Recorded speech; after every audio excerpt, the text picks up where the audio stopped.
Amen. Amen. So when people disobey authority, it's grounds that they can be suspended. And at times when people are suspended or something comes, many of us may talk against it without knowing the church culture. Everything is in this book, so you get it. It's going to help you a lot. It says mutual respect and sense of belonging for all members without discrimination based on tribalism, racism, or nationality.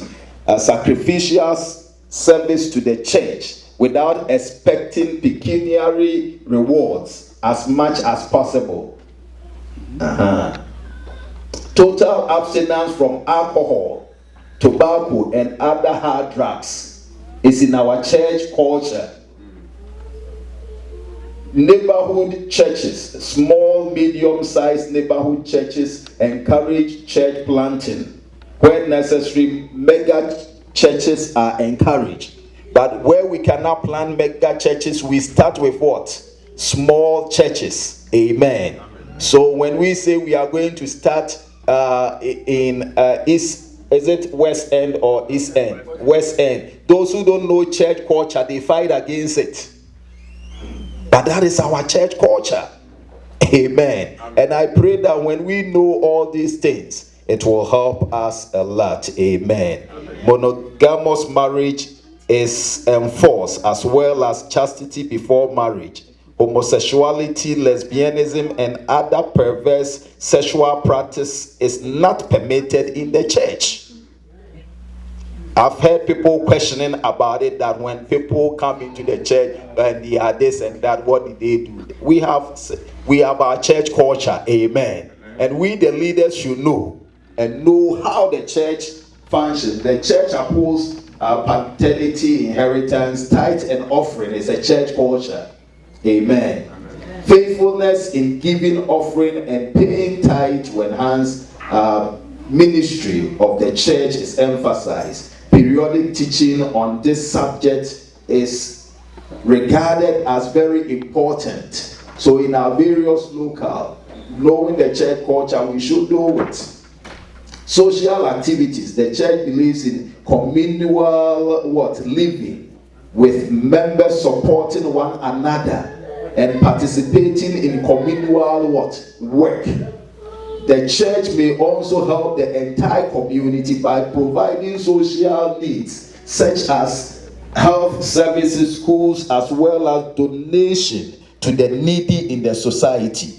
And last but not the least, holiness of members and officers unto the Lord. Amen. Amen. So these are our church cultures. So I remember when we were having the discussion, some brought out certain things that may seem as if the church is alien to it, doesn't know. Why? Because we don't read our church culture. But as leaders, we have it all within it. So within our locals, it is our duties and responsibility that whatever that the church believes in, we should implement at our locals. Amen. Amen. A few things, and we've got the duties of officers, duties of ministry leaders, and what they need to do when you are called as a ministry leader is here. But unfortunately, when we were printing, we had a challenge with the printer, and now we know that we use a lot of we emails and all the others. So we are going to make sure that the presiding elders get it, and we are going to email it to all of us. Amen. But I have the, how do you call it? The printout. The printed copy that 4 of them, at least 3 of them, that we can at least try and get about 2 of them, so that we give it to the presiding elders, and they can also make copies in case people don't have emails that they can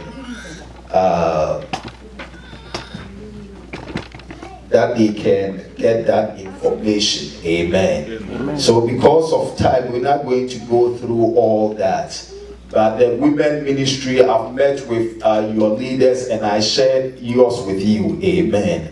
And the men ministry too, the other time that you met, it wasn't all, it was Richmond that I shared. So at least I will go through a few for the men.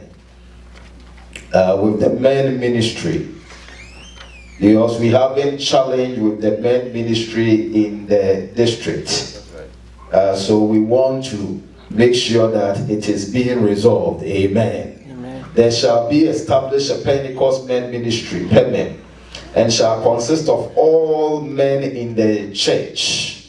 Function, this is the function of the men ministry, to organize seminars, workshops, lectures, and symposia on all aspects of life, including the following: marriage enrichment, husband's responsibilities at home, child care and education, business management and techniques, leadership and responsibilities in the church and the state, current affairs at both national and international level, the teaching of basic principles of domestic law, example, drafting of wills and agreement for the purchasing of real and personal property, the history of the church. Amen. To carry out evangelism via preaching, witnesses, and winning souls for the Lord. To train men to be responsible in the church and in the society at large. Amen. That very soon some of our men will even go into serving in the United States government. Amen. Not only the men, but the women as well. Amen. Because I've said that through some of you, I will enter into the White House. To develop men's talent and self-esteem in order to enhance their social, physical, spiritual, and intellectual status. All that I'm reading is also in the Constitution. So when you have the Constitution, please let's read it. We are here to sensitize ourselves about all these things. We have the information there already. So you are an officer in the church and we ask you things and I don't know. You are a ministry leader, I don't know. Then it's become a challenge. So please, I want to entreat all of us to read it. That is why we've carved out those responsibilities in this. Amen. Amen. So that we will be able to do it for the church to grow to the glory of the Lord. But let me also emphasize on this. I want to a few things about responsibilities of the officers, what we need to do, our job description, because that is very, very important. I've sat down and I've realized that we are doing it, but when it comes to some areas we are lacking. But may the Lord help us that from here, when we leave here, we are going to do it effectively to the glory of God. Good. First, I'm starting with presiding elders. Presiding elders. The presiding elder is the one who, whilst being actively engaged in fulfilling the above duties, is responsible to see that the other elders, deacons and deaconesses, are carrying out their duties in a proper manner. Amen. Amen. So it is the duties of presiding elders to make sure that all the other officers are carrying out their duties in an effective manner. Amen. Amen. So when you are when somebody is not doing his duty well, presiding elders should not wait for pastor to come in. Right away, you have the right to call the person to to at least have a talk with the person, so that the person can perform his or her duties well. It comes to the pastor when the person, after you have consulted the person and all that, and the person is not doing what is expected of him, then it comes to the pastor. Amen. Amen. In the absence of the minister, he takes the chair at church services, crusades, tarry meetings, and elders meeting. The presiding elder, however, is not superior in authority to the other elders. Their divine calling is the same. However, they are the primus inter pares. That is, he is the leader among equals. Amen. So when somebody is called a presiding elder, all the other elders, we have to support that person. Amen. Amen. Because he has been called the leader among all of us. And we all have to support his work, for his work to move on successfully. Though he may be equal with us, we may even be older than the person, or may even have more experience than the person. But when it comes to calling people into presiding eldership, the Lord doesn't only call the experience. Amen. Amen.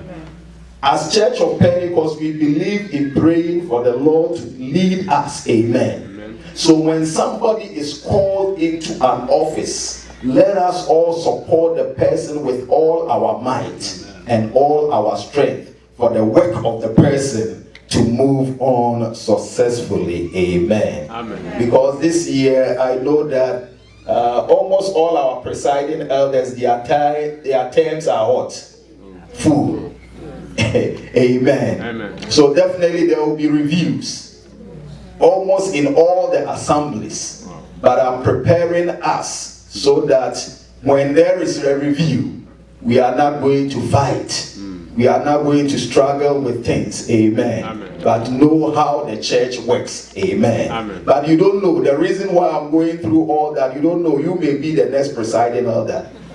Myself, I don't know who will be the next presiding elder, because the Lord dictates. Amen. And as we pray, we may have people in our mind, but as we are praying, the final one will come from the Lord. Amen. And with the rectification of what? The local presbytery.